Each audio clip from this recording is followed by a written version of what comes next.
नमस्कार। तो लीजिए, मैं हाजिर हूं शरीर मंदिर है कि अपने दूसरे एपिसोड को लेकर। जैसे कि मैंने आपको इंट्रोडक्टरी एपिसोड में कहा था कि मैं हर एपिसोड में आपको शरीर के एक एक पार्ट के बारे में कुछ कुछ डिटेल बताऊंगा, ताकि आप जान सकें कि ये हार्ड मांस का पुतला सिर्फ दिखने में आपको स्किन दिखती है, आपको आंखें दिखती हैं, कान दिखता है, आपको ज़्यादा से ज़्यादा अपने एक्सरे में आपकी हड्डियाँ दिखती हैं, तो आप समझते हैं कि आपने अपने शरीर को जान लिया। नहीं साहब, बहुत कुछ है जो आपने अभी तक नहीं जाना।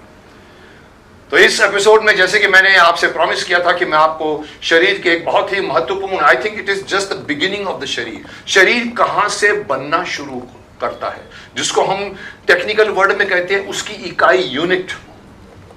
शरीर जब बनता है तो सीधा 6 फीट का आदमी नहीं निकलता। बाहर आप जानते हैं कि गर्भ में जब पैदा होते हैं तो आप एक छोटे से बच्चे होते हैं, आंखें भी छोटी, कान भी छोटा, छोटी छोटी उंगलियां होती हैं, आंखें होती है, बहुत प्यारी सी होती हैं, आप टुकुर टुकुर कर देखते हैं। वो आपका शरीर माँ 9 महीने अपने शरीर में बनाती है, और जो कुछ भी वो खाती है वो बच्चे को मिलता रहता है, और बच्चा पैदा होता है। उसके बाद की लाइफ आप पे निर्भर करती है, आपकी माँ पर, आपके बाप पर, आपके आपके आपके गुरुओं पर, आपके दोस्तों पर।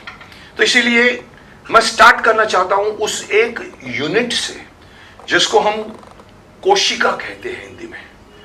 चलिए मैं आपको उसके बारे में अपनी किताब के कुछ अंश सुनाता हूं।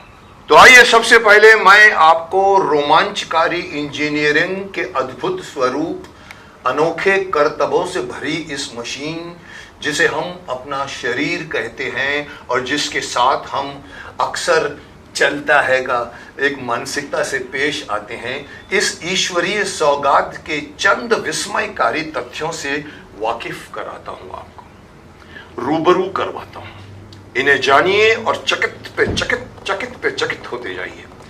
परंतु मैं चाहूंगा कि साथ साथ आप इन सारी जानकारियों को अपने साथ गांठ बांध कर रखते चले जाइए, आप ही को फायदा होगा। तो चलिए शुरू हो जाते हैं सेल्स पर। क्या आप जानते हैं कि आपके शरीर में 1000 अरब कोशिकाएं हैं? अब आप जानना चाहोगे कि 1000 अरब कितना होता है, तो बताता हूं। अंग्रेजी में कहें तो इसे 100 ट्रिलियन सेल्स कहते हैं, 100 ट्रिलियन कहते हैं। 1000 अरब को 100 ट्रिलियंस कहते हैं। अगर करोड़ में अगर आप जानना चाहते हैं तो इसे हम कहेंगे 100 लाख करोड़।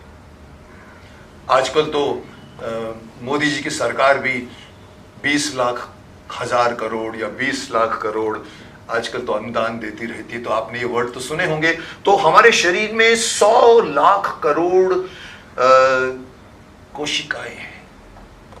अगर अभी भी नहीं समझे तो लिखिए, एक लिखिए, उसके आगे 14 जीरो लिखिए, एक के आगे 0 0 0 0 0 0 0 करके 14 जीरो आप लिखेंगे। खा गए ना चक्कर, इतनी बड़ी आपकी इतना बड़ा एक अंक आएगा आपके सामने। तो जी हां, इतने सारे सेल्स यानी कोशिकाएं मौजूद हैं हमारे शरीर में, 100 ट्रिलियन सेल्स। और ये जन्म से लेकर मृत्यु तक जिस विभक्त यानी बढ़ती रहती है, ये बड़ी नहीं रहती, ये हर कोशिका, हर सेल बढ़ती है, 1 का 2, 2 का 4।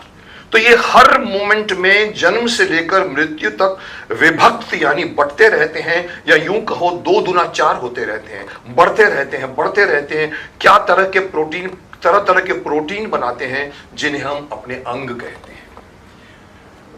समझ में आया आपको? हमारे शरीर के जो अंग बनता है, जैसे ये उंगली है, आंख है, नाक है, पैर है, जीभ है, ये सारे अंग हैं। इसकी बिगिनिंग की इकाई वही कोशिकाएं हैं। हर सेल विभक्त होता है और आगे जाके कुछ अंग बन जाता है। क्या आप जानते हैं कि ये कोशिका या सेल आपके शरीर के सबसे छोटी इकाई यानी छोटी यूनिट है। ये आपके कितनी छोटी है? अगर आप जानना चाहें कि कितनी छोटी है, छोटी तो ठीक है, कितनी छोटी है आपको बताऊंगा तो आप गिर जाओगे। ये इतनी छोटी है कि ऊपर वाले से जो चक्कर आपको मैंने दिया उससे बड़ा चक्कर खाओगे। अगर मैं ये कहूं कि एक सुई की नोक पर एक सुई की नोक पर 10 लाख सेल्स आराम से बैठ सकते हैं। समझे कितनी छोटी है ये? एक 10 लाख सेल्स आराम से बैठ सकते हैं, तो आप विश्वास नहीं करेंगे और कहेंगे कि क्या बात कर रहे हो। तो मैं कहूंगा कि सच कह रहा हूं। क्या आप जानते हैं? सच कह रहा हूं। 10 लाख सेल्स एक सुई की नोक पर आराम से बैठ सकते हैं। इतनी छोटी सी साइज होती है एक सेल की। क्या आप जानते हैं कि हर कोशिका अपने आप में एक शहर की तरह है? Every cell is like a city. अपने आप में एक सिटी है।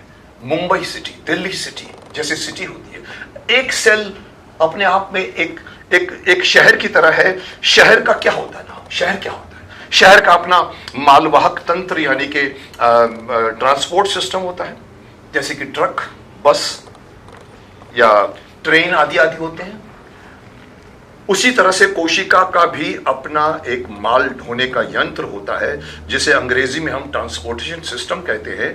बिना इसके अंदर वो सिस्टम रहता है। फिर आगे देखिए, किसी शहर में अगर संचार व्यवस्था नहीं होगी तो वो शहर काम नहीं करेगा। बिना संचार व्यवस्था के शहर नहीं चल सकता। इसलिए कोशिका की भी अपनी एक अत्यंत ही विकसित संचार व्यवस्था है। दर्जनों पावर स्टेशंस भी हैं इसके अंदर। जिस शहर में पावर स्टेशंस होते हैं, वैसे इसके अंदर भी दर्जनों पावर स्टेशंस हैं जो निरंतर ऊर्जा का निर्माण करते रहते हैं। एनर्जी, आज ऊर्जा बहुत बड़ा शब्द है पूरे वर्ल्ड में। ऊर्जा, ऊर्जा से मशीनें चलती हैं, ऊर्जा से हवाई उड़ता है, हवाई जहाज उड़ता है, ऊर्जा से हम चलते हैं। ये ऊर्जा ही है जिसको हम कहते हैं एनर्जी है। ये अगर आपके अंदर नहीं है तो आप ऐसे हो जाओगे। ऊर्जा is the most desirable element in the whole universe. तो इसके अंदर एक शहर की तरह ये निरंतर ऊर्जा का निर्माण करते हैं। ऐसे इनके अंदर पावर स्टेशंस हैं। एक शहर की तरह ये कुछ चीजें बनाता है और कुछ चीजें बाहर से इंपोर्ट करता है। शहर में भी आपने देखा होगा कि कुछ चीजें हमारे यहां पर खुद पैदा होती हैं। हम खेती होती है, हमारी इंडस्ट्री भी चल रही होती है, और कुछ चीजें होती हैं जो बाहर से मंगानी पड़ती है। इसी तरह से ये एक शहर की तरह अपने अंदर कुछ चीजें बनाता है और कुछ बाहर से आयात यानी इंपोर्ट करता है। और यहां तक कि आप सुनकर चकित रह जाओगे कि एक विकसित शहर की तरह इसका अपना कचरा डिपार्टमेंट भी है, जो कचरे को बाहर फेंकता है। एक छोटा सा सेल, 10 लाख सेल एक सुई पर बैठ सकते हैं। उस छोटा सा सेल एक शहर की तरह है। आपको अचंभा नहीं हो रहा? उसके अंदर पावर प्लांट है, उसके अंदर ट्रांसपोर्टेशन सिस्टम है, उसके अंदर कम्युनिकेशन सिस्टम है, उसके अंदर कचरा डिपार्टमेंट है।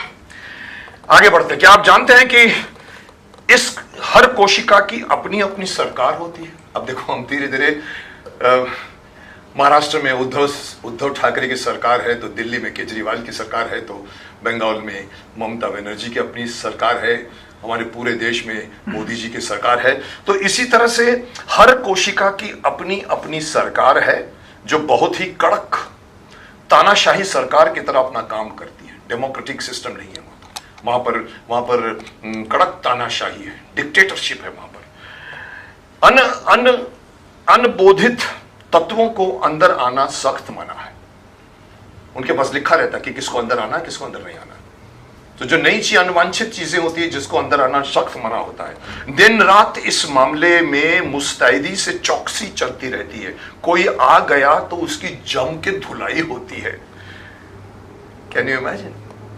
कोई अनवांछित चीज, जैसे हम कभी भी कहते हैं, जो हमारे अंदर जो कीटाणु रोग के घुसते हैं, तो हमारा इम्यून सिस्टम होता है, बता रहे देखो कोई आ गया, मारो उसको पकड़ के मारते हैं, तो जमकर धुलाई होती है। काश हमारे शरीर में भी, हर शहर में भी ऐसा हो जाता तो हम चैन से नींद करते, लेकिन हमारे यहाँ पर ये नहीं होता। सीखो। आगे बढ़ते हैं। क्या आप जानते हैं कि हमारे शरीर की शुरुआत, now I am telling you about how the body is made. आप भी 6 फीट 4 फीट 3 फीट खड़े हैं, आप कहां से शुरुआत है? आपकी शुरुआत बताता हूं मैं आपको। क्या आप जानते हैं कि हमारे शरीर की शुरुआत ऐसे ही किसी एक सेल से होती है, जिसे अंडाणु कहते हैं, ओवा कहते हैं। ओवा, आपने सुना होगा ये वर्ड, ओवा, जो मां के गर्भ में उर्वरण यानी कि फर्टाइल होने के बाद विभाजित होने लगता है। वो ओवा जो होता है वो मां के गर्भ में डिवाइड होता है। 1 से 2, 2 से 4, 4 से 16, यूं ही प्रक्रिया चलती रहती है और 9 महीने के बाद ये सेल बढ़कर 2 ट्रिलियन यानी 2 लाख करोड़ सेल्स बन जाते हैं और तब तक वो एक नन्हे मुन्ने बालक या बालिका का रूप ले चुका होता है। एक सेल से 2 ट्रिलियन सेल्स 9 महीने के बाद बन जाते हैं, क्योंकि हर सेल का काम है डिवाइड करो। 1 2 का 4, 4 का 16, 16 का 144, आई डोंट नो, जितना ये बढ़ते जाता है और धीरे धीरे 9 महीने के अंदर वो एक सेल जिसको ओवा कहते हैं वो बन जाता है 2 ट्रिलियन सेल्स, और हमारा एक पूरा शरीर जिसमें आंख, नाक, मुंह, कान, हाथ, पैर, सिर, दिमाग, दिल, सब कुछ होता है। क्या आप जानते हैं कि सुई की नोक से भी छोटे अंडाणु में कमाल की हजारों सूचनाएं दर्ज रहती हैं, जिसमें पैदा होने वाली जिंदगानी की पूरी राम कहानी छुपी रहती है। यू हैव टू अंडरस्टैंड, हर सेल अपने आप में, जिसको आई थिंक आपने बढ़ के सुना होगा, डीएनए कहते हैं जिसको, जिसके हर सेल के अंदर अपनी पूरी जिंदगी की राम कहानी छुपी रहती है। जेरोक्स कॉपी से सबके अंदर है, एक नहीं कि एक में है सब, और ये इनके अंदर अपनी राम कहानी छुपी रहती है कि कोई अंग कैसे बनेगा। आप 6 फुटे के होंगे या 3 फुटे के होंगे, आपकी आंख का रंग क्या होगा, हाथ, कान, नाक से लेकर लिवर कैसे बनेगा, बाल कैसे होंगे, आंखों की पुतली का रंग क्या होगा, त्वचा कैसी होगी, स्किन का कलर कैसे होगा, उसका रूप रंग कैसा होगा, बच्चा बड़ा होकर बौना बनेगा या फिर वो साधारण कद का बनेगा या विशाल काय, जैसे हमारे प्रवीण कुमार, हमारे भीम महाराज 6 फुट 7 इंच के बन गए थे। ये सब जानकारी, ना एवरी डिस्क्रिप्शन, द नॉलेज उस छोटे से सेल के अंदर सांकेतिक भाषा में लिखी रहती है, जिसे हम अंग्रेजी में जेनेटिक कोड कहते हैं। आपने सुना होगा ये वर्ड, आपने कई बार टीवी में भी देखा होगा, जेनेटिक सिस्टम, जेनेटिक कोड्स, जिसके ऊपर काम चल रहा है कि अगर उसको अगर हम चेंज कर दें तो बीमारी नहीं होगी हमको। ये एक साइंस का पूरा डिपार्टमेंट शुरू हो गया। तो इसके अंदर वो सांकेतिक भाषा, कोडेड वर्ड्स, कोडेड में लिखी रहती है, जिसे हम जेनेटिक कोड कहते हैं। यहां तक कि उस नई हस्ती में कौन कौन सी बीमारी कब आएगी, इसका भी लेखा जोखा मौजूद रहता है। उस की वजह से साइंटिस्ट लोग, डॉक्टर लोग, वैज्ञानिक लोग, उनको समझ में आई है कि अगर इसके अंदर लिखा हुआ है ये डीएनए है, डीएनए का भी एक तरीका होता है मिलने का। इसको लिखा हुआ कि 30 साल की उम्र में जाके आपको जो है वो एक बीमारी होगी, 60 साल की उम्र में आपके ब्रेन में एक प्रॉब्लम आएगा, आपको यहाँ पर कैंसर हो सकता है। ये सब लिखा रहता है, तो डॉक्टर सोचते हैं कि अगर लिखा रहता है तो उसको मिटा दो ना, म्यूटिलिएट कहते हैं जिसको। लोग आजकल उसके पीछे पड़े हुए हैं। मुझे पता नहीं कहां तक और किस हद तक ये लोग सक्सेसफुल होने वाले हैं, क्योंकि प्रकृति से खेल प्रकृति पसंद नहीं करती। लेकिन मनुष्य है, वो ईश्वर बनना चाहता है, शक्तिमान से सर्वशक्तिमान बनना चाहता है वो। और जैसे कि मैं कह रहा था कि ये जो लेखा जोखा जो है वो सब रहता है उसमें, और उस चमत्कारिक सेल के अंदर ये जानकारी सिर्फ उसी में ही नहीं रहती उसकी, बल्कि शरीर के हर नए बनने वाले सेल में वो जानकारी छपती चली जाती है। जब 1 का 2 हुआ तो दोनों के अंदर वो आ जाता है, 2 का 4 हुआ तो चारों के अंदर वो जानकारी जाती है। जैसे हम कहते हैं ना, समझ लो कि जेरोक्स कॉपी बनती जाती है ना, कमाल की बात। समझ लो कि ये हमारा शरीर एक अचंभा है। ये अगर मैं आपको बता दूं कि ये तो मैंने आपको अभी तक सिर्फ आपकी शुरुआत का एक सैनिक बताया जिसका नाम है सेल, कोशिका। इसकी शुरुआत बताई आपको मैंने।